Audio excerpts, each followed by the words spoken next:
This is Channel 2 News, coverage you can count on. It's kind of surreal. Our whole street had to be evacuated. Firefighters are battling large fires from Northern California to Yosemite and right here in the Silver State. The latest on the firefight and how our air quality is being impacted. Fire Watch tops Channel 2 News at 5 o'clock. Well, we don't have to tell you, the smoke is filled, or the air is filled with smoke out there. 5 large fires across the West have scorched more than 250,000 acres so far. I'm Kristen Remington. And I'm Landon Miller. Thank you for joining us this afternoon. Let's get right to it right here. Here's a look at some of the fires that are sending smoke this way. The largest is the Carr Fire near Redding, which has burned almost 100,000 acres and is 20% contained. It destroyed more than 700 homes and 200 outbuildings and claimed 6 lives. And then you see the Mendocino complex. It's made up of 2 fires north of the Bay Area. Together they've burned more than 55,000 acres. This one is just 5% contained. The Whaleback Fire is burning near Spalding in Lassen County. It's burned more than 14,000 acres and is 20% contained.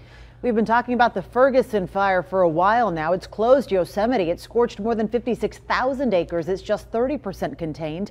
Another firefighter was killed battling that blaze over the weekend. And the closest fire to northern Nevada is the Perry Fire. That is southwest of Pyramid Lake, which has forced evacuations. This one has grown to more than 42,000 acres and is 15% contained this afternoon.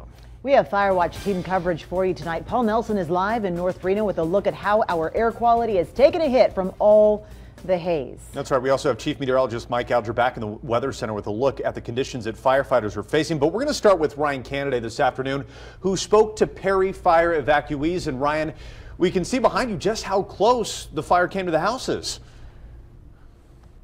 Yeah, you know, and it's really a scary sight, Landon. Some residents here in Palomino Valley described the fire coming right up against their homes, but thankfully firefighters were able to redirect some of those flames. But despite keeping all homes unharmed, some people still had to evacuate.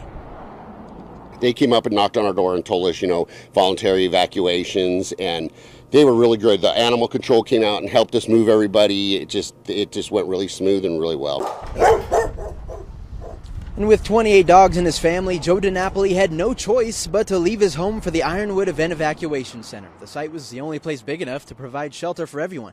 The Labrador breeder and his wife sent us this video of the flames burning on the street they live on, describing the experience as surreal. Now he just watches and waits for conditions to get back to normal before he can go back home.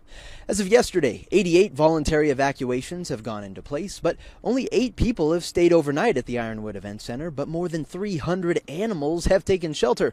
Officials say anyone who feels like they are in danger should act as DiNapoli did and leave at once.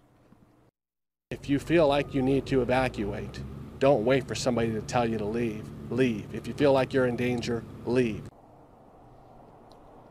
And residents east of Grass Valley Road in the Aspen Quake area, Oling House, and Wilcox Canyons, all those areas have been given the voluntary evacuation notice from Washoe County Sheriffs.